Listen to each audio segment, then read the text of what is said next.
to you. This is Talk Breakfast with me, Julia Hartley Brewer. Let's go on to happier topics. I hope the next topic is happy. Well, it is actually. It's about protecting women's safe spaces, whether it's changing rooms, whether it's toilets in a cinema or in a leisure centre or in your kids' school, or whether it's sport. There are now moves to make sure that women are going to get more fairness and more safety. Delighted to say that Kemi Badenoch, who's the Equalities and Women's Minister, has asked the Equality and Human Rights Commission to advise on changing the Equality Act. Crucially, a redefinition of sex as biological sex. So if you're born a woman, would you be enabled to go into women's only single-sex spaces? Let's talk about this with Helen Joyce. She's author of Trans, When Ideology Meets Reality. She's also Director of Advocacy at Sex Matters. Good morning to you, Helen. Hi, Julia. Thank you so much for joining us. I mean, a good news story on a trans issue for once. And crucially, Sex Matters, the organisation you're part of, has played a very, very important role in this with a big petition to Parliament. Yeah, we're very proud of this. So before Christmas, we launched a petition. We think that sex has always really meant biological sex in the Equality Act. We think you can't make it work otherwise. But there has been lack of clarity, and that lack of clarity needs to go in order that people can offer single-sex spaces that really are just for women.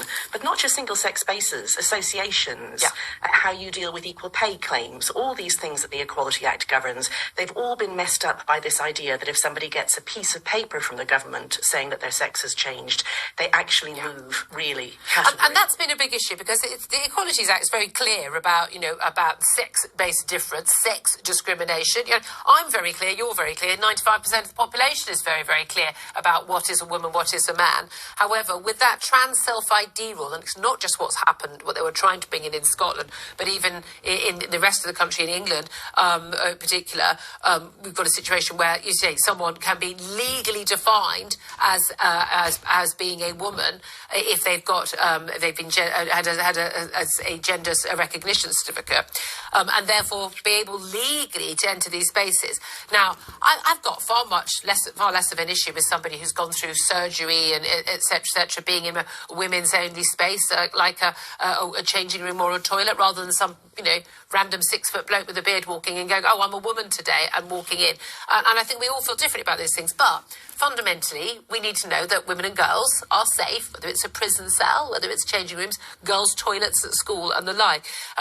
So this sort of confusion, deliberate confusion between sex and your gender ID, it needs to be dealt with. Now, I know that Rishi Sunak has said he's going to act on this, but we've got a lot of faith, particularly in Kemi Badenoch, because she's spoken out on this issue repeatedly. Do we even need to make this change? Is it just that people are falsely interpreting the law, or does it need to be? So there was a case before Christmas in Scotland that made it clear that we absolutely do need to the Haldane judgment. It's the interaction between the Gender Recognition Act and the Equality Act. The two of them sit very uncomfortably together.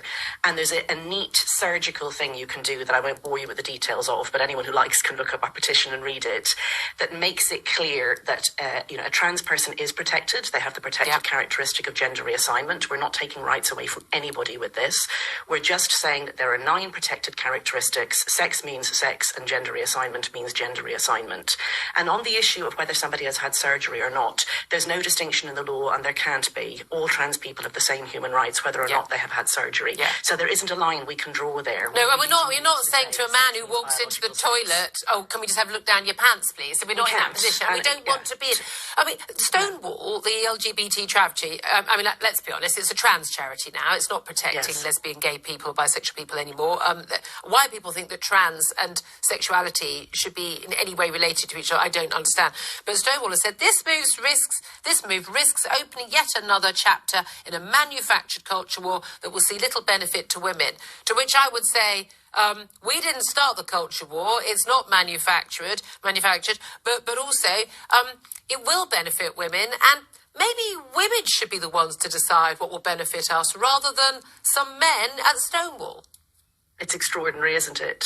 I mean, if you just think of one really clear example, at the moment, if the Equality Act, sex means sex is modified by a gender recognition certificate, it would be unlawful to have an association just for lesbians.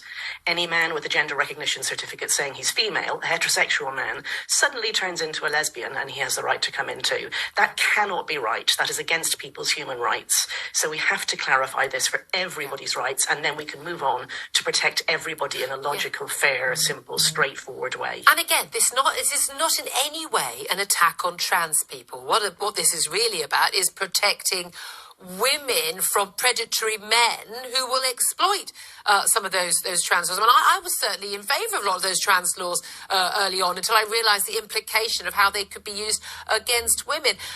But this is the thing, a lot of people say, oh, this is just a culture war. This is the Tories playing politics, local elections, head of general elections next year.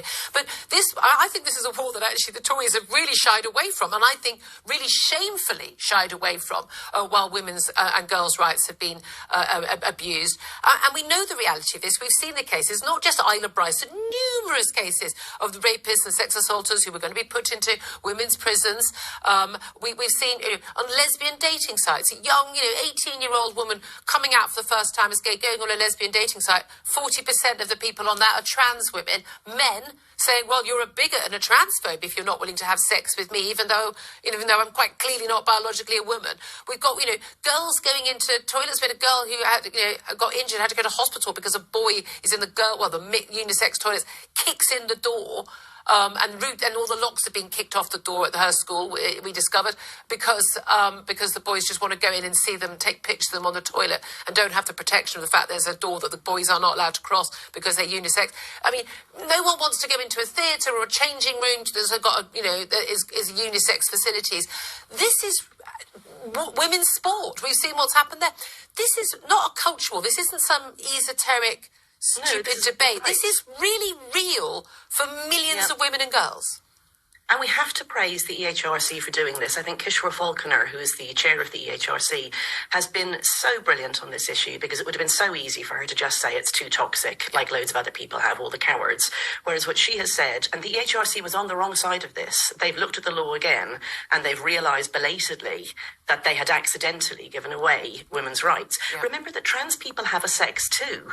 So one of the things they said yesterday in their letter to the government was, a trans man, so that's a woman, someone who can still get pregnant but who identifies as a man and maybe has a piece of paper saying she's a man, that person can still be discriminated against on maternity and pregnancy grounds. That person can still be discriminated against by an employer who doesn't want to hire somebody who can get pregnant. They would lose their rights. They would lose rights by being able to be registered as male. So it's not about taking rights away from trans people. In fact, for some trans people, the female ones, it'll be giving them back rights. Very, very good point. Well, again, you and Sex Matters have just been fantastic campaigners on this. Thank you on behalf of me as a woman, my daughter, my mother, and all of the other women listening and watching right now. Thank you very much for that, Helen Joyce there from Sex Matters. Let me bring in Russell Quirk. I mean, I'm always amazed at the number of men who are like, oh, I don't want to talk about this issue. It's a women's issue. It's not a women's issue. It's a society issue. But I do think that the reason we get kind of perplexed and confused by all this is because of almost the flippant nature of being able to change your gender. Yeah. And I know you might disagree with this, but surely when it comes to changing your gender, not your sex, because you can't do that biologically, maybe it should all be about the operation. I mean, on the basis, no, seriously, on the basis, if you want to be a woman and you're a man, go the whole hog. No, but you can cut every bit off you want. But put on the bits on. It's commitment. No, it's commitment. No, but you're still not a woman. I mean, this is a fundamental thing. I don't think you can change gender either. I think you could choose to live. You can choose to. But what it prevents is the gender tourism. Yeah, exactly. Well, no, I mean, let's face it. The perverts who've realised they can get into this. What I still find extraordinary is how many people, and Stonewall are the worst offenders on this, are claiming that anyone who speaks out on this is just anti-trans, transphobic, bigoted. Yeah. That this is like the the civil rights movement. That's they're comparing comparing your lazy it to left argument. Yeah, but if you're a Brexiteer, you're a Nazi. Yeah, if you exactly. talk about trans, then you're. But again, and the idea that we have stoked up this culture. Well, I talk about this every day. I mean, I really do talk about it every day. Imagine being at home with me, because it's a really big issue. Because so many vulnerable women are being put in a more vulnerable position because of this lazy idea, and also the stereotypical idea of what a woman is. This sort of 1950s big boobs, high heels, lots of makeup, a big blonde wig. These are stereotypes.